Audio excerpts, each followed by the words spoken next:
me pidieron que hablara un poco sobre la perspectiva que tenemos en ese tipo de cuestiones de litigio estratégico. Bueno, litigio estratégico, ¿a qué nos referimos? Bueno, es como ustedes lo han escuchado en medios de comunicación recientemente y durante los últimos años, bueno, pues el litigio de armas que tenemos contra las principales armadoras en Estados Unidos para evitar el tráfico ilícito de las mismas a territorio mexicano y, bueno, de igual manera, de forma incidental, bueno, tenemos también trabajo de la Conferencia de la Haya de Derecho Internacional Privado, donde estamos redactando reglas para evitar procedimientos paralelos en diferentes jurisdicciones a nivel nacional, las cuales sirvan como un obstáculo a la implementación de una decisión judicial emitida por cualquier corte a nivel mundial. Y bueno, finalmente tenemos también lo que sería el litigio ante tribunales internacionales, que, bueno, que es donde me pidieron que me enfocara un poco más sobre la última sentencia de la Corte Interamericana de Derechos Humanos en contra del Estado mexicano, en el caso de García Rodríguez y otros, en la cual, bueno, se vuelve un caso paradigmático porque justamente rompe el esquema positivista bajo el cual todos en las escuelas de derecho hemos sido forjados, esta visión positivista en la cual la pirámide kelseniana nos habla que todo va a derivar de la Constitución del Estado y a partir de ahí, bueno, también estábamos viendo cómo era la interrelación del derecho internacional con el derecho doméstico y obviamente esto cambia el paradigma completamente, donde vemos que el control de constitucionalidad queda en un segundo plano y lo que más importa ahora es el control de convencionalidad. Entonces, bueno, básicamente esta sentencia, les platicaba yo, que rompe el hito, porque literalmente a los que son especialistas en derecho civil, que les encanta señalar esta visión dualista de la interrelación derecho internacional versus derecho municipal, derecho doméstico, pues tenemos que claramente esta sentencia de la Corte Interamericana refrenda los principios que ya encontramos codificados tanto en la Convención de Viena sobre el derecho de los tratados como en la resolución de la Asamblea General sobre responsabilidad internacional de los estados por hechos internacionalmente ilícitos, la resolución 5683, donde literalmente nos indica que no se puede hablar que hay una preponderancia o no puede utilizar como una justificante para violar el derecho internacional sobre pretexto de la norma interna que tengo dentro de mi sistema normativo. En otras palabras, estamos hablando que esta visión positivista no encontramos como parte hasta, bueno, la parte, el tope de la pirámide al derecho interno en la Constitución, sino, bueno, ya está claro, es el derecho internacional. Entonces, bueno, también, aquí también es muy importante ver este caso como paradigmático, como un reflejo, una prueba litmus sobre dónde se encuentra el Estado mexicano hoy en día con este evolucionar, con estas múltiples variables que tenemos y que justamente es un reflejo de la compleja realidad que tenemos al interior del país, donde por un lado tenemos la problemática de delincuencia organizada y era uno de los argumentos que esbozaba la defensa del Estado mexicano, donde se arguía que era necesario el arraigo, la prisión preventiva, pues justamente como este mecanismo para poder ir armando el expediente en contra de los individuos. Obviamente esto bajo los estándares de derechos humanos no son compatibles y esto estamos viendo reflejado el desbalance que tenemos hoy en día después de la reforma, bueno, y no hoy en día, sino algo que venimos arrastrando desde la reforma constitucional al artículo primero, donde se incorpora ya como parte de la Constitución todos los preceptos codificados en instrumentos legislativos internacionales en materia de derechos humanos, pues obviamente los estándares para ya armar los expedientes e iniciar los juicios los tenemos como por acá arriba y justamente con la reforma ya al proceso acusatorio mexicano en materia penal, pues todavía no se encuentra esta adaptación de las estructuras institucionales. Entonces, obviamente hay un desfase. Entonces, este desfase, que obviamente lo que hablaba de la defensa del Estado mexicano, en la cual se pedía a la Corte Interamericana, a los jueces, que bueno, reconocieran que el Estado mexicano ha estado trabajando para tratar de generar esta armonía con esos estándares de la Corte Interamericana y bueno, obviamente todo esto pues, es un reflejo, en la cual pues, también como un argumento que nos permite evidenciar cómo está compuesto el sistema institucional internacional, pues hay que ver a la Corte Interamericana como un régimen autocontenido donde si ustedes van a arguir ciertas cuestiones que son propiamente de su competencia, pues difícilmente va a dejar pasar una oportunidad para tratar de avanzar su causa. Entonces, bueno, ¿qué estrategia el Estado mexicano siempre ha mantenido para defender ese tipo de casos? Obviamente no estamos tratando de argumentar que el Estado mexicano a lo mejor no me cometió ese tipo de cuestiones, sino son casos muy difíciles donde estamos hablando de una defensa desde un aspecto procesal o tratando de llegar a un acuerdo amistoso con los quejosos, con los demandantes, porque difícilmente uno va a poder evidenciar que no son ciertos estos tipos de alegatos que nos tienen ya en esta instancia jurisdiccional de carácter regional. Entonces, bueno, de igual manera, aquí un aspecto que también se vuelve muy relevante y el cual ustedes ya seguramente han platicado mucho es la regla de agotamiento de los recursos locales y el preguntarnos por qué el Estado mexicano todavía arguía, a pesar de llevar a estas personas 17 años detenidos en prisión preventiva y de igual manera en tardarse más de 20 años la sentencia de primera instancia, pues el gobierno de México arguía que no se habían agotado los recursos locales. La regla de agotamiento de los recursos locales, bueno, refleja y nos da a entender que la norma general, el comportamiento regular que tienen los estados respecto a la norma internacional, no es del cumplimiento, sino todo lo contrario. Difícilmente ustedes van a encontrar un funcionario el cual sea experto en derecho internacional y especialmente cuando estamos hablando de aquellos agentes gubernamentales de campo, pues estos difícilmente van a conocer lo que dice la norma internacional. Una anécdota, bueno, cuando en el Consulado de México en San Antonio tuvimos un incidente donde uno de los hijos del consulado, que tenía esta acreditación como agente consular y estaba acreditado como diplomático mexicano, bueno, entra en un conflicto físico porque iba en la preparatoria, terminan peleándose en el cine, el equipo de fútbol, la selección de fútbol de esa preparatoria con sus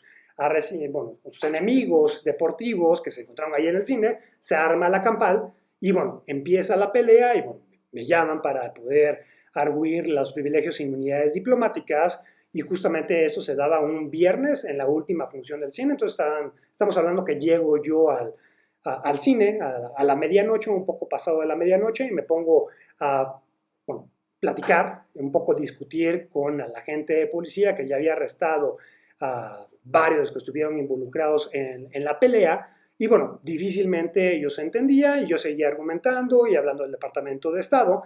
Y ya después de unos días, cuando yo le platico esto a un exfiscal federal estadounidense, pues me comenta que esto había sido muy imprudente de mi parte, porque si un policía del turno nocturno, que los del turno nocturno son especialmente aquellos que no tienen habilidades sociales, los cuales tú quieres evitar que tengan contacto con la población en general, ¿cómo creía yo o cómo esperaba que un policía, especialmente los policías en general, que es difícil que cumplan con la Constitución, conociera de la normatividad internacional? Entonces, exactamente es la problemática que tenemos en todos los países. Imagínense si es muy complicado que respeten la Constitución, ahora conocer lo que se encuentra ya consagrado, las interpretaciones posteriores que la propia Corte Interamericana ha tenido sobre la Convención Americana, pues es muy difícil pedirle esto, que lo conozcan los jueces, que lo conozcan los policías, que lo conozcan las autoridades en general. Y bueno, ahí es donde tiene cabida la regla de agotamiento de los recursos locales, porque lo que busca la regla es que se vuelva evidente que hay una negligencia por parte del Estado en violar el derecho internacional. En otras palabras, el derecho internacional, el sistema internacional, te da una primera oportunidad en primera instancia, una segunda oportunidad en apelación, una tercera oportunidad en Suprema Corte de revirar la conducta para adecuarla a lo que exige la norma. Y cuando nos damos cuenta que el Estado no está revirando su conducta y que es una conducta negligente, donde se vuelve evidente que su voluntad era violar la norma de derecho internacional, es justamente cuando ya sacude a uno a esas instancias internacionales o de carácter regional. Entonces, aun cuando el gobierno de México argumentaba en este caso que ya se había dictado la sentencia de primera instancia después de 20 años de estar estas personas detenidas y que después de 17 ya estaban en libertad, aun cuando tenían estos dispositivos de rastreo satelitales, los grilletes, pues obviamente era más que obvio la negligencia del Estado mexicano, donde resulta poco concebible a la luz de los estándares regionales de derechos humanos que haya tardado 20 años en poder propiamente resolver el caso de un homicidio, el cual, como la Corte lo señala, no es tan complejo, no hay tantas hipótesis sobre quién cometió el homicidio y solamente teníamos 2 inculpados. Entonces, esos son los escenarios donde se vuelve negligente y se vuelve evidente el comportamiento del Estado, y aquí lo relevante es nuevamente cómo ahora le ordenan al Estado mexicano el adecuar su normatividad interna justamente a los estándares internacionales, donde vemos que los tribunales internacionales van a tener el poder para poder ordenar que se modifique la Constitución y señalar que algunos de los preceptos constitucionales violan el artículo primero constitucional, entendiendo el mismo como una cláusula paraguas donde incorporamos todos los preceptos de esos tratados de derechos humanos que el Estado mexicano ha ratificado a la luz del artículo 136 constitucional. Entonces, eso se vuelve muy relevante porque justamente nos señala quién tiene la última palabra y nuevamente aquí, bueno, vemos como antes que llegara la Corte Interamericana propiamente a emitir su sentencia, pues veíamos declaraciones de diferentes funcionarios en las cuales se acusaba que la Corte debería de respetar el bagaje histórico constitucional y si el Estado mexicano había decidido por definir estas figuras en su orden, pues no debería violarse la supremacía constitucional. Entonces, bueno, obviamente ese tipo de argumentos son muy difíciles de entender bajo una óptica cuando uno se encuentra ya inmerso en este paradigma donde vemos la Constitución como la norma fundante y no reconocemos al derecho internacional como la norma suprema bajo este esquema institucional que es esta comunidad internacional. Obviamente aquí también se vuelve muy interesante ver cómo la Corte Interamericana refrenda ya algunos criterios que había emitido la Suprema Corte de Justicia de la Nación, donde indica el carácter vinculante de las decisiones de los mecanismos cuasi jurisdiccionales de Naciones Unidas, en los cuales llegan a sus determinaciones, como en el caso de este Comité contra la Tortura, en la cual bueno, se había concluido que sí había habido tortura en contra de estas personas. Entonces, bueno, esto nuevamente, pues, o propiamente nos está llevando a avanzar un poco el mejoramiento de lo que sería la armonización de la normatividad mexicana con lo que sería los estándares regionales de protección de derechos humanos. Pero bueno, la problemática que conlleva,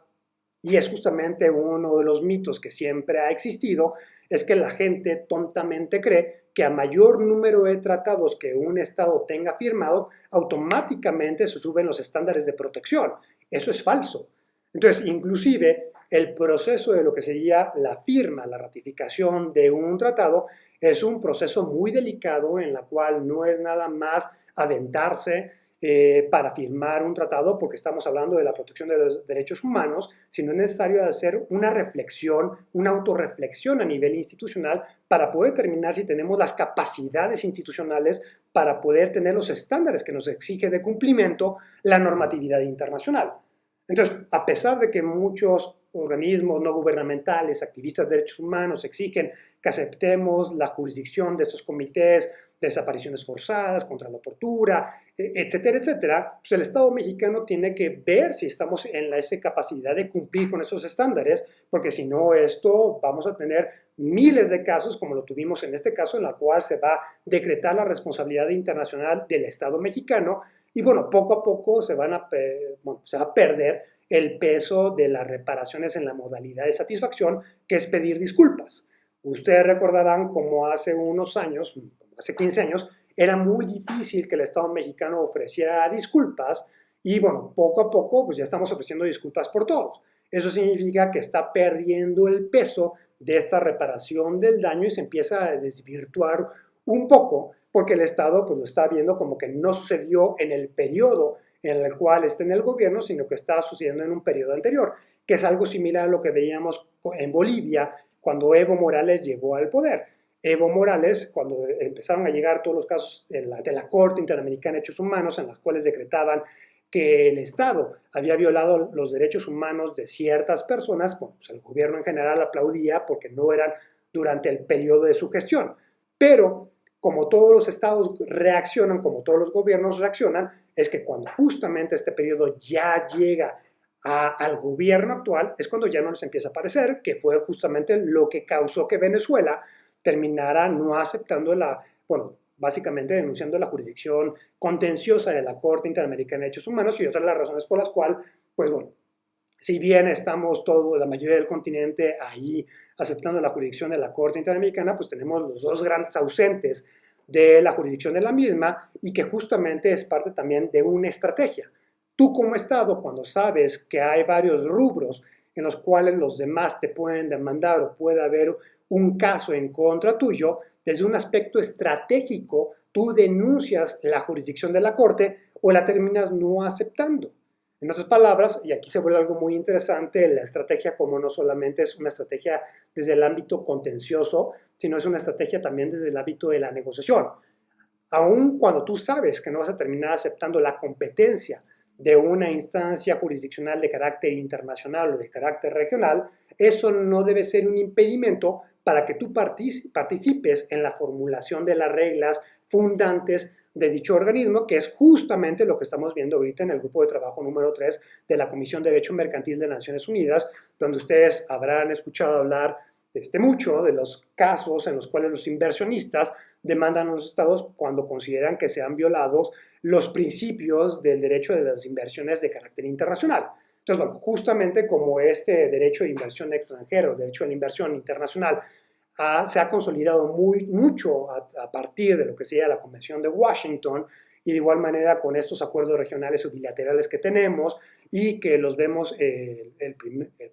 principal foro en el cual se dirimen este tipo de controversias es el ICSI, del Centro Internacional de Solución de Controversias en materia de inversión, pues tenemos que los estados no están muy contentos en la cual se limite su soberanía y justamente en el grupo de trabajo número 3 desde hace ya algunos años estamos discutiendo la forma en la cual destruimos el sistema actual de resolución de controversias, porque no puede ser, aun cuando los estados tienen un porcentaje del 60% de los casos ganados en ese tipo de disputas, pues no nos parezca que hay un 40% que ganen los inversionistas. Entonces tenemos que varios estados, aun cuando todavía no definimos si vamos a crear una corte de apelación para ese tipo de laudos o vamos a crear una corte mundial que consolide todo este tipo de controversias, pues muchos estados que todavía o que saben que no van a participar al final del día en este tipo de mecanismos de solución de controversias, participan en las discusiones justamente para ir moldeando el derecho internacional, establecer cuál va a ser la jurisdicción y todo es a través de una visión estratégica en la cual no solamente es de litigio, sino desde antes. Entonces, bueno, regresando a lo que platicábamos, ya ahora aterricémoslo ya no en una disputa macro por parte del Estado y no en materia de derechos humanos, sino las disputas entre particulares. Bueno, ustedes saben y cualquier abogado bueno de derecho internacional, cuando asesora ya a particulares, pues lo mejor que a uno le puede pasar es el forum shopping. Voy a determinar cuál es la mejor corte, la corte que va a tener o el foro que va a tener una normatividad mucho más favorable, donde el demandado tiene los activos que yo puedo asegurar al ejecutar la sentencia, pero de igual manera el forum shopping como opera de forma positiva para el demandante, también opera de forma positiva para el demandado, en la cual les platicaba yo de los juicios paralelos, donde a pesar de que este es un juego de estrategia de litigio ya entre particulares, pues bueno, uno puede nulificar las sentencias emitidas en el extranjero y que justamente, bueno, algunos de ustedes son muy jóvenes, pero en la década de los 90, después de que en Estados Unidos se autorizara o se aprobara la ley Helms-Burton, donde esta ley era para apretar un poco más las tuercas en contra de las sanciones, en contra del régimen cubano, pues había la posibilidad de presentar demandas por aparte de aquellas personas que fueron afectadas tras la llegada de Fidel Castro al gobierno en Cuba y donde a varios estadounidenses pues, literalmente les quitaron sus propiedades. No hubo ninguna reparación del daño. Entonces, el título tercero de esta ley permitía demandas en lo que se conocen como treble damages, en la cual no solamente puedes demandar por el daño causado, sino lo puedes multiplicar por 3 y eso es lo que le puedes cobrar inclusive al inversionista que lo está usando actualmente. Entonces, también la ley Helms-Burton permitía girarle instrucciones o limitar las actividades comerciales de empresas estadounidenses y sus filiales en el extranjero cuando tuvieran un vínculo con lo que sería Cuba. Entonces, bueno, tuvimos el incidente en el hotel María Isabel Sheraton en Reforma, donde cuando estaba hospedándose una delegación cubana, viene la instrucción por parte del gobierno de Estados Unidos que iba a haber sanciones en contra del hotel si no terminaban esa relación de hospedaje y terminan corriendo a los delegados cubanos. Se arma un escándalo aquí en México y México termina promulgando una ley de antídoto en la cual se llama Ley para Protección del Comercio Internacional. Entonces, estas leyes son justamente lo que uno hace con la vía judicial, con los procedimientos paralelos, que es una forma estratégica de nulificar las actuaciones extraterritoriales de otros entes soberanos, pero justamente aquí se permite, y bueno, claramente lo indica esa ley, que cuando tengamos una sentencia en Estados Unidos, bajo esos parámetros de limitar la autonomía comercial del Estado mexicano o de los mexicanos, el Estado mexicano tiene la capacidad de darle instrucciones directas al Poder Judicial para poder emitir una sentencia de espejo, en el sentido de que si te condenan en Estados Unidos a pagar X cuantía, aquí el juez mexicano va a decretar completamente lo contrario y se terminan nulificando las dos sentencias. Entonces, bueno, ¿cómo le haces un aspecto estratégico para evitar todo este tipo de cuestiones? Y es justamente lo que estamos discutiendo hoy en día en la conferencia de La Haya sobre derecho internacional privado. Y bueno, ahora, cambiando un poco de track, pues tenemos que también, aquí viene la pregunta, cuando tenemos una disputa entre dos estados,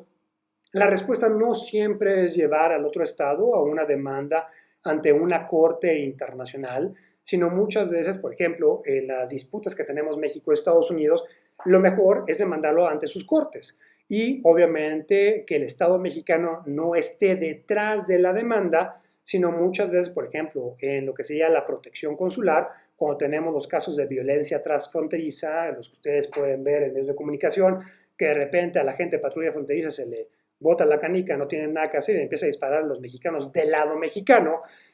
como hubo varios casos que tuvimos en los cuales el gobierno de México patrocinó la defensa de las víctimas, pues justamente es el litigio estratégico en la cual no queremos confrontarnos Estado con Estado, pues porque nuevamente uno puede caer en la manipulación del nacionalismo, donde cuando tú le picas la cresta a la población en general, y bueno, todos los países tienen este tipo de accionadores de la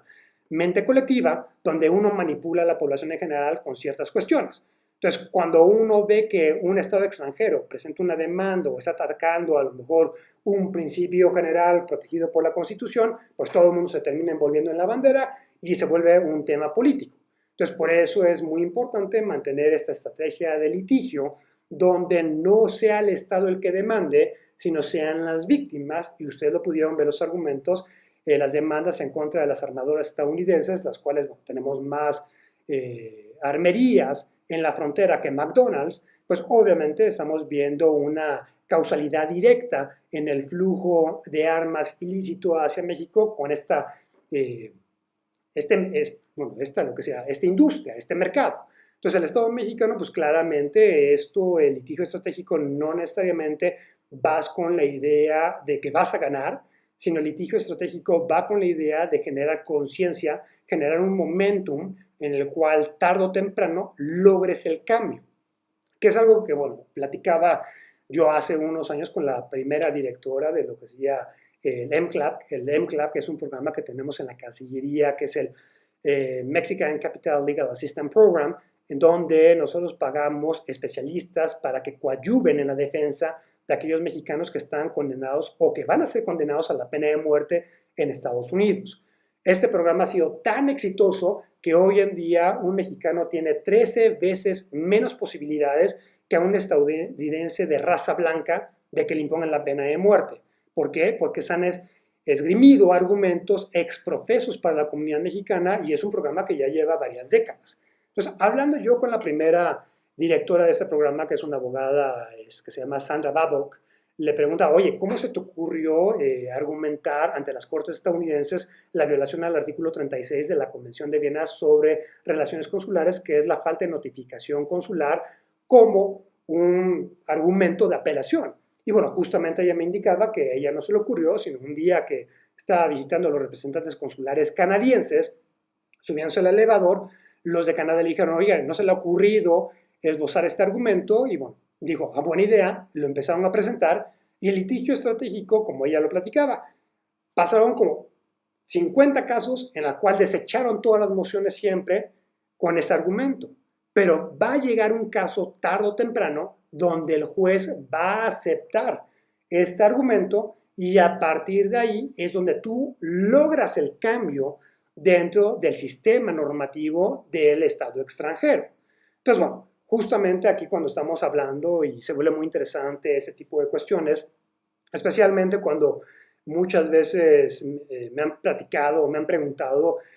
sobre cuál es la postura del Estado mexicano sobre la injerencia tan fuerte que tiene Estados Unidos y muchas veces muchas personas lo limitan a la actuación extraterritorial de sus agentes gubernamentales en materia penal. Y justamente les platicaba yo que así como ellos tienen una injerencia y un interés muy importante en cuestiones de seguridad aquí en México, especialmente por los efectos transfronterizos que puedan tener estas actividades ilícitas en su territorio, pues justamente opera lo mismo por parte del gobierno en México. Pero la intervención que nosotros hacemos es una intervención un poco más discreta, un poco más diplomática, donde esta intervención de afectación, de modificar sus políticas públicas, pues no la hacemos de forma a lo mejor directa con agentes de materia policíaca, sino lo hacemos a través de los agentes consulares, a través de los agentes diplomáticos, litigando en sus cortes y haciendo el lobbying en todos los congresos locales e inclusive federales. Entonces, esto nos demuestra la interrelación y obviamente la interdependencia que tenemos entre las dos naciones,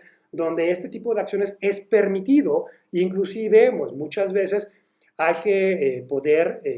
leer cuál es el momentum político en ese punto o en esa coyuntura en particular, justamente para poder tener un poco mayor de tracción en este tipo de litigio estratégico, como por ejemplo, en el caso de las armerías, pues es muy importante que, bueno, ver cómo algunos de los fiscales, algunos de los gobiernos demócratas, sí están apoyando este esfuerzo que está haciendo el gobierno de México, lo están aplaudiendo, ha habido declaraciones, ha habido pronunciamientos públicos de estos funcionarios públicos y de igual manera hemos visto que ha habido varios amicus curiae. Entonces, eso es lo que busca el litigio estratégico, tratar de ir armando ese tipo de cuestiones. Y bueno, exactamente lo mismo que vemos que hace México en Estados Unidos, sucede a la inversa. Las organizaciones no gubernamentales que Estados Unidos financia, pues también realizan este tipo de litigio aquí en México.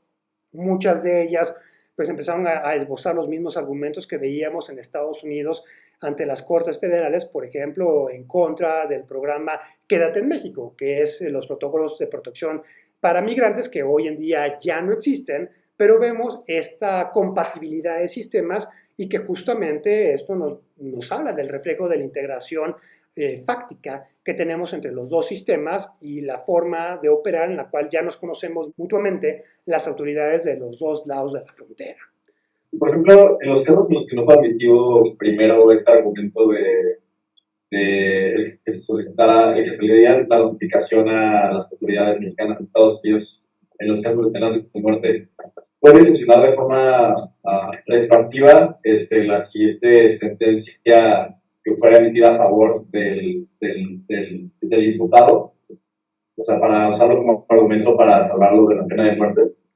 Aquí se vuelve interesante la pregunta porque, bueno, justamente hoy en día ya no es operante, porque a partir de lo que tuvimos el caso Avena, pues dentro del caso Avena se ordena por parte de la Corte Internacional de Justicia del Gobierno de Estados Unidos que haya una revisión y reconsideración de la violación y el impacto que tuvo la falta de notificación consular en el proceso que se llevó a cabo, bueno, en contra de esa persona en particular. Entonces, bueno, aquí un aspecto que se me faltó comentar es justamente cómo tiene dos pistas este litigio estratégico. Una es tratar de salvar a la persona o que se respete esta notificación consular, que es el litigio que uno lleva a cabo ante las cortes nacionales. Y por otro lado, todo este agotamiento de recursos locales que nos sirvió para llevar el caso ante la Corte Internacional de Justicia, ejerciendo la protección diplomática por parte del Estado mexicano, en el sentido de que la Corte Internacional de Justicia es un tribunal de corte clásico bajo esta visión estructural del derecho internacional, el cual fue creado a imagen y semejanza de la Corte Permanente de Justicia Internacional, que es el Tribunal de la Sociedad de las Naciones y el cual deriva su estatuto después de las conferencias de La Haya de 1899, de 1907, entonces estamos hablando de un instrumento legal que no se ha actualizado como en 130 años. Entonces, bueno, bajo ese estándar tenemos que esta Corte no ve a los individuos con el jus standi, como lo vemos en la Corte Europea de Derechos Humanos, donde el individuo puede ir directamente a demandar al Estado. Y tampoco el individuo tiene locus standi, como lo tenemos en la Corte Interamericana de Derechos Humanos, donde aun cuando el individuo no tiene la capacidad de iniciar el procedimiento, sino es la Comisión Interamericana la que lleva el asunto en contra del Estado ante la Corte, pues vemos que en la Corte Internacional de Justicia se necesita la protección diplomática. Entonces, bueno, este argumento cuando empezó, hay que recordar que el caso Avena no fue el primer caso de este tipo, sino el primer caso que tuvimos por una violación al artículo 36 de la Convención de Viena sobre Relaciones Consulares fue Paraguay contra Estados Unidos en el caso de Ángel Brear. El segundo caso fue Alemania contra Estados Unidos por también los casos de los hermanos Carl y Walter Lagrand. Y finalmente tenemos el caso Avena, que son 50 y tantos mexicanos, los cuales fueron condenados a la pena de muerte sin la asistencia consular debida. Y ya después tuvimos el caso entre la India y Pakistán de una persona que supuestamente realizó espionaje, un espía, en la cual bueno, fue nuevamente esta violación. Entonces, bueno, la estrategia de litigio que llevamos a cabo en el caso Avena, a pesar de que esto fue en paralelo a todo lo que se argumentaba localmente, fue primero ir ante la Corte Interamericana de Derechos Humanos y pedirle una opinión consultiva en la cual nos indicara si es un derecho humano lo que sería la notificación consular, que es justamente lo que les comentaba yo en un primer momento. Si tú vas a un organismo jurisdiccional autocontenido, el cual solamente se dedica a lo que sea el avance de los derechos humanos, y de repente tú le dices, Corte, ¿verdad que todos los niños del mundo tienen derecho, es un derecho humano que tengan un PlayStation? Pues, ¿qué va a contestar la Corte? Pues claro que es un derecho humano que el niño tenga la recreación para poder desarrollar sus habilidades cognitivas y desarrollarse de forma feliz. Entonces, cuando tú vas con una pregunta hacia la Corte, sabes que va a dar un pronunciamiento a favor, y una vez que tú tienes esta opinión consultiva, ahora sí te vas a la Corte Internacional de Justicia a demandar ese Estado siempre y cuando que acepte la jurisdicción del Tribunal Internacional, y así es como terminas armando el expediente. Entonces, bueno, nuevamente cuando tenemos este tipo de cuestiones, este tipo de sentencias, por ejemplo, y respondiendo ya a la pregunta desde un aspecto hipotético, en la cual supongamos que hay alguien ahorita que no hay una notificación consular,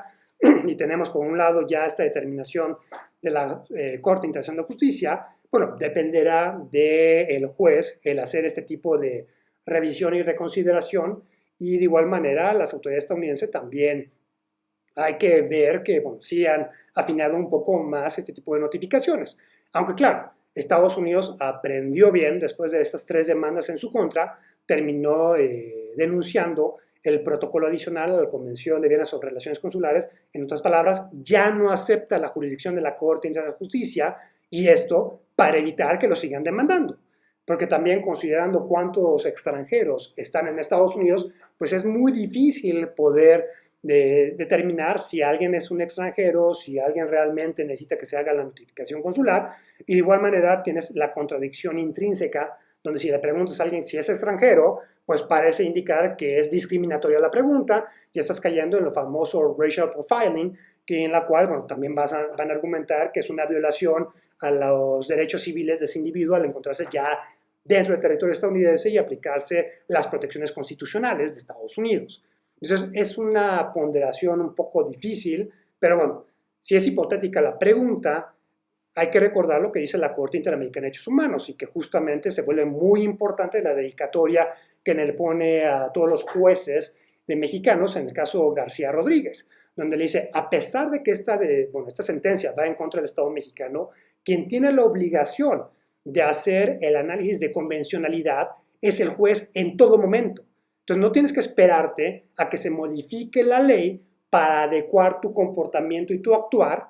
a lo que exigen los estándares interamericanos en materia de derechos humanos. En otras palabras, al dirigirse de forma expresa al juez, y también reconociendo que la resolución 5683 de la Asamblea General de Naciones Unidas sobre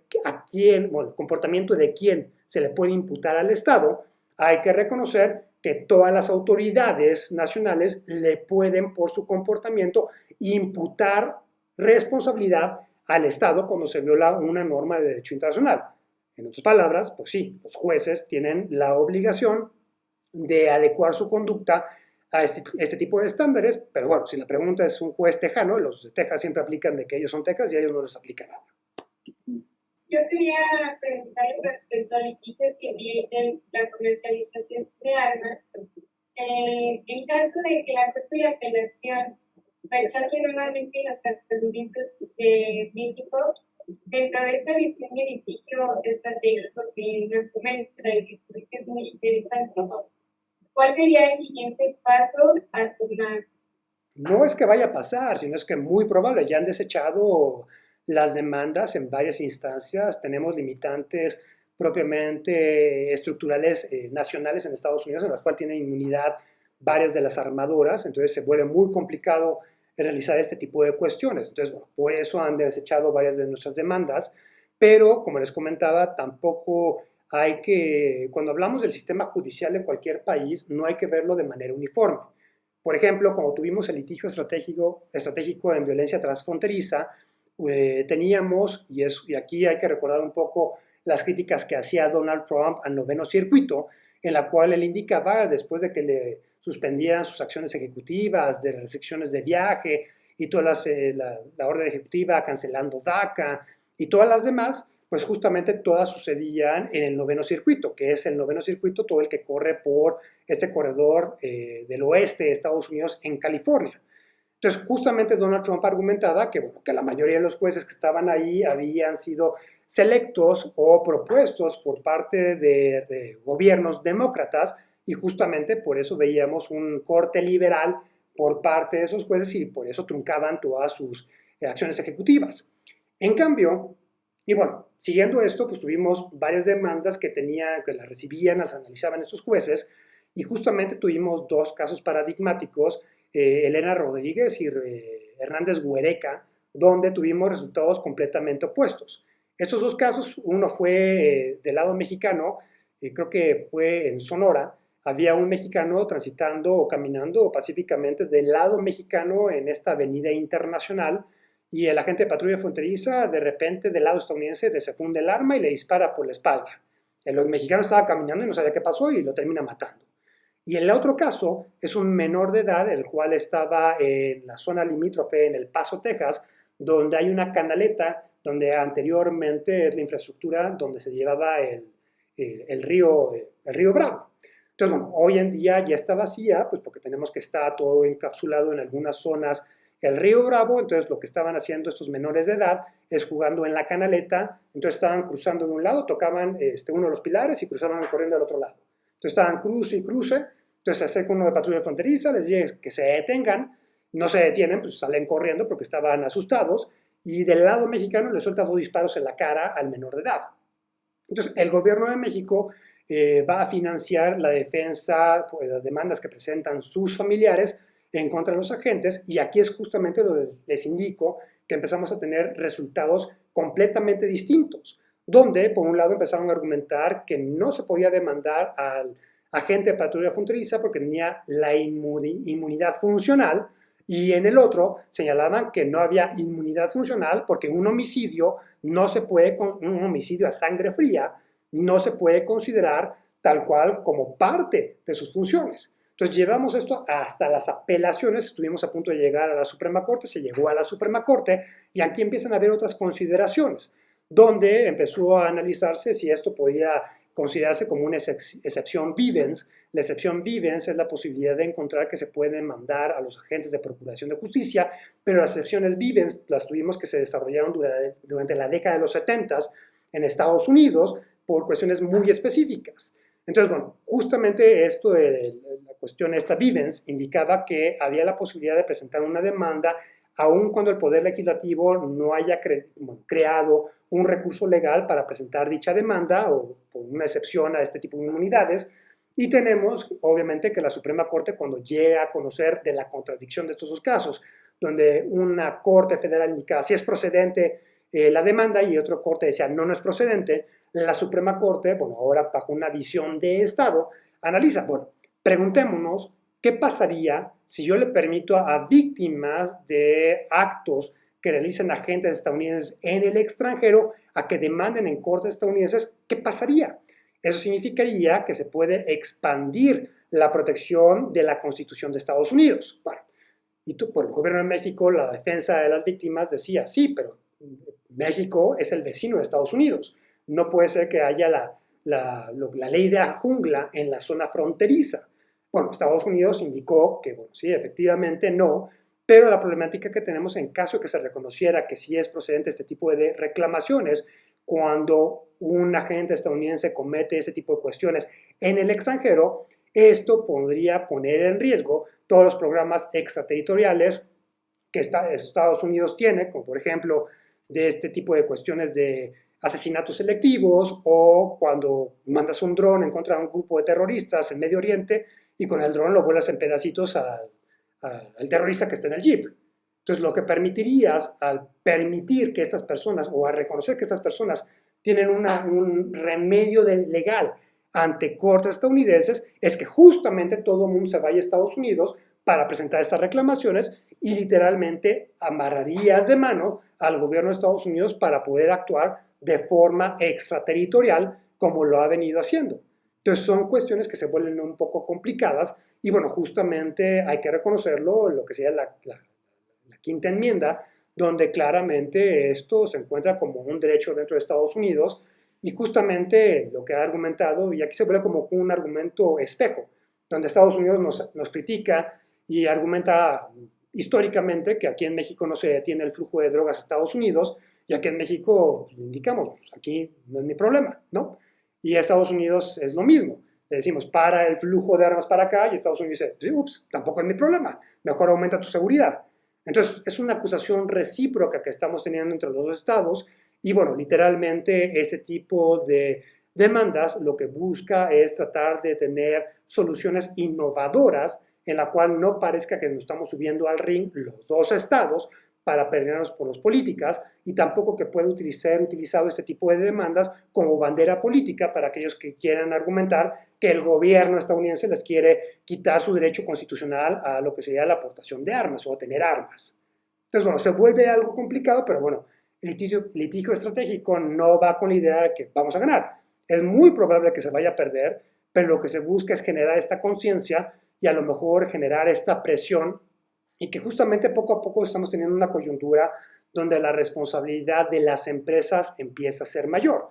Entonces, estas empresas, tarde o temprano, también por los tiroteos masivos que tenemos en Estados Unidos, pues justamente ellos han tratado o han argumentado que es muy fácil establecer algunos candados de biométricos a las armas para que pues, solamente la persona que la compre con la huella biométrica pueda accionar el arma o otro tipo de candados que no sea tan fácil que cualquier persona ande comprando ese tipo de armas. Entonces, eso es lo que busca el gobierno de México, que lo implementen,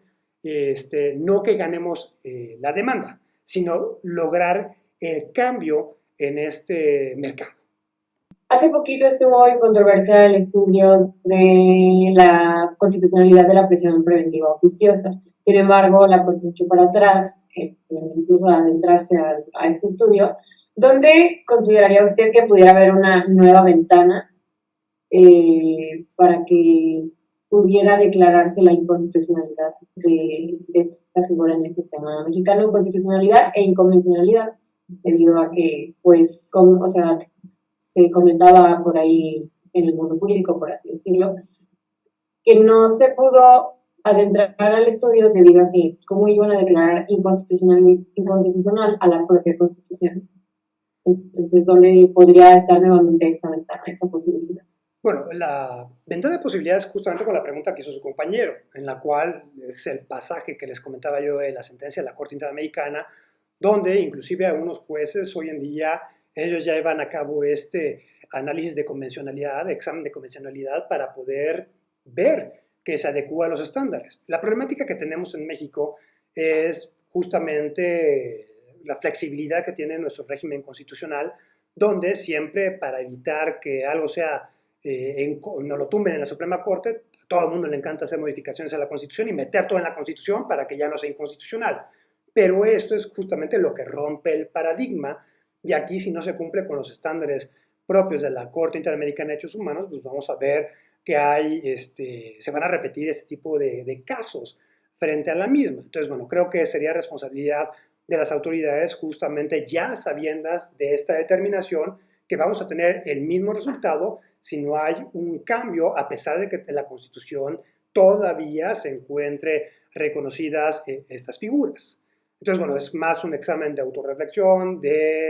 propiamente de armonización del Estado mexicano con sus obligaciones, pero bueno, es muy difícil porque hay que reconocer cuando uno pregunta quién es México, pues México, hay muchos Méxicos. Hay el México que está en el Congreso, el México que es los jueces que deciden, el México que es el Ejecutivo Federal. Entonces, cada cabeza es un mundo y así como hay personas que tienen materia de derecho internacional y que ustedes ya entienden cómo hay esta interrelación entre el sistema jurídico mexicano y el sistema jurídico internacional, hay personas que no lo entienden. Entonces, bueno, se vuelve muy difícil explicarles el por qué es importante ese tipo de cuestiones y también la problemática que tenemos. Una cosa es el mundo ideal normativo que tenemos y que exige la jurisprudencia internacional en materia de derechos humanos y otras son las capacidades institucionales del Estado. Entonces, si el Estado tiene una problemática tan fuerte de violencia, una problemática tan fuerte de una falta de fortaleza institucional, pues va a ser muy evidente que el Estado va a buscar muletillas que le permita no evidenciar la ineficiencia que él mismo tiene, que es justamente algo que podemos ver claramente en El Salvador. Todo el mundo, a pesar de que ha sido exitosa la estrategia que tiene el presidente en los últimos 3 años en El Salvador, que ha bajado drásticamente los índices de violencia, inclusive si siguen las propias tendencias que está teniendo, El Salvador se va a convertir en el país más seguro de toda la región. Entonces pasa de ser del peor país al más seguro. ¿Y cómo lo ha logrado? Con esta política de tolerancia cero, en la cual, bueno, claro, todo el mundo, si ustedes ven las fotografías que él ha circulado de esta nueva prisión de máxima seguridad para todos los pandilleros, de cómo los tratan a los mismos, pues claro que hay una incompatibilidad con la cuestión en materia de derechos humanos. Entonces, justamente aquí estamos hablando de diferentes etapas y aquí la problemática que vemos es también lo que sería la terminología de derechos humanos. Aquí, bueno, se pone muy interesante reconocer que derechos humanos, pues era la etiqueta que teníamos los diplomáticos en lo que sea el argot de Naciones Unidas para saber a qué estábamos refiriéndonos. Justamente esto ha cambiado derechos humanos a como se ideó después de la Segunda Guerra Mundial a lo que tenemos hoy en día. Después de la Segunda Guerra Mundial, Declaración Universal de Derechos Humanos, los 2 pactos internacionales, no pasábamos de 30 derechos humanos. Ahora pregúntenme cuántos derechos humanos existen. Pues existen más de 200. Es imposible esto, y más porque han sido muy exitosos algunos abogados en judicializar los derechos humanos, que literalmente es casi imposible mantener esos estándares de armonización. Entonces estamos hablando de falacias nominales en la cual, bueno, todo el mundo hablaremos de derechos humanos, de que se deben cumplir los estándares, pero hay un desfase completamente en quien exige esto al reconocer que no tenemos las mismas capacidades institucionales en un Estado mexicano como el que tenemos, con las problemáticas que pudiera uno incorporarse a lo mejor de falta de recursos, desvío de recursos, corrupción, sinergia con delincuencia organizada a otros países o cuestiones culturales propiamente de la sociedad mexicana. Entonces, eso es lo que hace una amalgama en la cual obviamente estamos hablando del relativismo cultural, el margen de apreciación, que son los estándares de aplicación tanto de la Corte Europea como de la Corte Interamericana en materia de derechos humanos, de exigencia de que no sea una misma tabla o una misma regla para medir a todos, pero sí, justamente en el imaginario colectivo se cree que todos los estados tienen la capacidad y que pueden operar de forma mágica o que todos los funcionarios van a tener esta voluntad de ir por el bien común, que muchas veces no va a ser así. Entonces creo que ahí es donde yace la problemática, pero bueno, estamos hablando del juez Hércules como Dworkin, en la cual a lo mejor sigue este espíritu idealista, pues pudiera ser que esa es la ventana de oportunidad, la aplicación y la autocontención propia del juez de aplicar justamente la normatividad como se debe aplicar, como lo señaló la Corte Interamericana. En su opinión, ¿cuál es la mayor área como de vulnerabilidad para México en el aspecto de las relaciones internacionales? Traigan al lado todas las cuestiones de derechos humanos de los nacionales que están afuera. ¿Cuál es la mayor deficiencia en nuestro país? Se vuelve muy complejo porque el derecho internacional y las relaciones internacionales son dinámicas. En otras palabras, estamos viendo diferentes aspectos donde a lo mejor el gobierno en turno puede cambiar un poco la política exterior. Entonces, bueno, estamos viendo que ha habido desencuentros justamente con el gobierno de Perú, con el gobierno de Bolivia, con el gobierno de España, alegatos contra el gobierno de Estados Unidos, y justamente esto puede ir variando por lo que sea la ideología de los gobiernos en turno. Entonces, cada estado va creando los boquetes o los conflictos que pueda crear. Entonces, pero estos tipos de conflictos no son de larga duración, sino muchas veces van siendo acotados con la temporalidad propia. No es lo mismo la relación que tuvo el gobierno de México con el gobierno provisional de Yanín Áñez tras el derrocamiento de Evo Morales en Bolivia, y que decretan como persona non grata al embajador de México, a la relación que tenemos actualmente con Bolivia, ¿no? Que es justamente Luis Arce cuando llega al poder, y que es justamente uno de los miembros del gabinete que protegimos en la embajada, pues está agradecido con el gobierno de México. Entonces son unas por otras dependiendo de la ideología que tengamos en este momento, pero creo que hoy en día, hablando en términos abstractos y un poco más ya de algo ya que está muy inmerso de la ideología mexicana, es justamente lo del cambio climático. Creo que hay un problema que vamos a tener, y es uno de los que se está alegando actualmente, por ejemplo, la crítica que hay al Acuerdo de París. En el Acuerdo de París, y se vuelve muy importante, supongo que también ustedes tienen la ola de calor en estos días. Entonces, bueno, esto es como un preview, ¿no? Un adelanto de lo que va a pasar durante los próximos 4 años con el fenómeno del Niño, en la cual cuando uno se pregunta qué pasa si seguimos con las emisiones de gases de carbono, del CO2, cuando aumentemos o rebasemos el acuerdo que tenemos de París del mejor escenario de aumentar la temperatura de 1.5 grados Celsius a nivel global, esto va a pasar en los próximos 4 años de forma temporal. Vamos a tener mayores olas de calor, un poco más frecuentes, mayor lluvia, mayores desastres naturales. Y justamente lo que está criticando el Acuerdo de París es que el Acuerdo de París lo que busca regular y reducir son las emisiones de estos gases invernadero, pero no ataja la raíz del problema, que son las energías fósiles, la producción de gas, carbón y petróleo. Entonces, aquí viene la pregunta. Ahorita que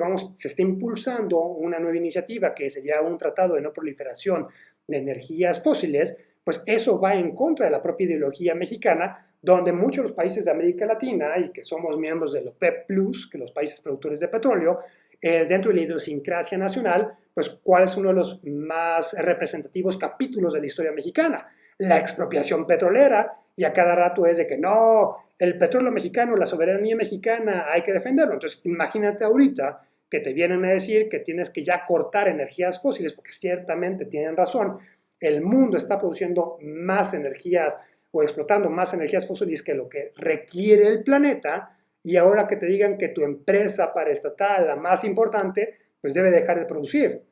Es el choque que vamos a tener, y justamente la problemática en la cual viene la pregunta: ¿qué quieren? Ganar un poco más de dinero. Y ahora viene otra cuestión: ¿cómo hacemos la transición en cuestión fiscal? Porque Pemex, pues básicamente es uno de los pilares, ya sea económicos del Estado. Entonces, ¿cómo lo sustituyes? ¿Cómo haces la transición a energías limpias? Entonces, ahí es donde creo que es uno de los boquetes más importantes que vamos a tener, porque justamente es uno de los casos que va a venir a perseguirnos en un par de años, cuando veamos que esto va en mal a peor el cambio climático. Usted mencionaba que se busca hacer el cambio mediante el litigio estratégico, pero también se busca hacer este cambio mediante los medios alternativos de solución de controversias, o solamente se van por juicios o, bueno, sí, por juicios, su mayoría. Depende de qué estamos hablando. El gobierno de México ha sido completamente claro cuando estamos hablando del litigio estratégico en las demandas en contra de las armerías, que no vamos a llegar a ningún arreglo extrajudicial. Queremos que cambien sus políticas. pero cuando estamos hablando de litigio a lo mejor estratégico, o de lo que sea la protección consular, cuando financiamos la defensa de un connacional en este tipo de reclamación contra las autoridades estadounidenses, pues claro, ahí lo que se busca es la reparación del daño y justamente uno busca que se llegue a un arreglo extrajudicial y un caso paradigmático es Anastasio Hernández Cruz. Ustedes pueden googlear en YouTube este nombre y ustedes pueden ver que este mexicano fue asesinado en la frontera entre San Isidro, San Diego y Tijuana, donde literalmente le hicieron bolita como 30 agentes de patrulla fronteriza, de CBP, lo empezaron a agarrar a golpes, a patadas, con taser, y lo terminan matando. Y está grabado todo por parte de las autoridades mexicanas, por las propias cámaras de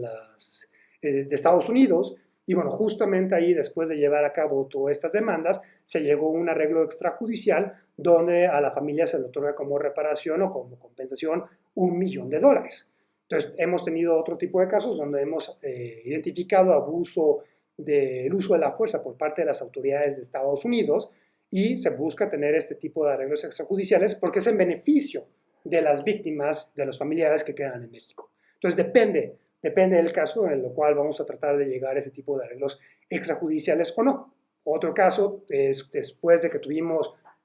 hace ya varios años la explosión de la plataforma petrolera Deepwater Horizon, que quien la estaba manejando era British Petroleum en el Golfo de México y que hubo una película por ahí con Mark Wahlberg. Pues el gobierno de México demanda a British Petroleum en estas como más de 2,000 demandas que se desahogaron en la Corte de Distrito del Sur de Texas, y ahí justamente el gobierno de México llegó a un arreglo extrajudicial con BP, en la cual, si no mal recuerdo, nos pagó como 20 o 30 millones de dólares por el daño que el gobierno de México alegaba. Ahí se llegó a este arreglo extrajudicial porque literalmente no se logró científicamente tener evidencia conclusiva que hubo una afectación en las costas mexicanas. Entonces, en resumen, es casuístico la determinación que hace el gobierno de México para poder determinar cuál es la solución a la controversia en turno más apta. Muchísimas gracias, doctor. En verdad, le agradecemos su tiempo y a nombre